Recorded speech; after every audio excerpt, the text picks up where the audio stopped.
রাজনৈতিক দলগুলোর সঙ্গে ধারাবাহিক বৈঠক করছে ইউরোপীয় ইউনিয়ন। বৃহস্পতিবার সকালে বিএনপি নেতাদের সঙ্গে বৈঠক করলেন রাষ্ট্রদূত মাইকেল মিলার।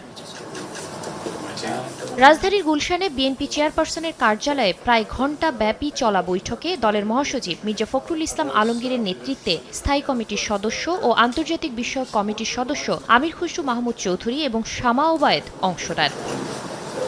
পরে ব্রিফিংয়ে আমির খসরু বলেন, বাংলাদেশের জাতীয় নির্বাচনের প্রক্রিয়া এবং সংস্কারকে ঘিরে ইইউ সহযোগিতার আগ্রহ দেখিয়ে ঢাকার প্রতি সমর্থন পুনর্ব্যক্ত করেছে। ডিসেম্বরের মধ্যে নির্বাচন হলে গণতন্ত্র ঠিক পথে থাকবে উল্লেখ করে বিএনপি নেতা বলেন, সংস্কারের ক্ষেত্রে নির্বাচনের আগে বা পরে বিষয়টি মুখ্য নয়, প্রয়োজন রাজনৈতিক ঐক্যমতের। ডিসেম্বরের মধ্যে নির্বাচন হলে আমরা সঠিক পথে থাকবো। গণতান্ত্রিক অর্ডারটা ফিরিয়ে আনা খুবই গুরুত্বপূর্ণ। যেখানে ঐক্যমত হবে সেই বিষয়গুলো আমরা সমাধান করতে পারবো ইমিডিয়েটলি।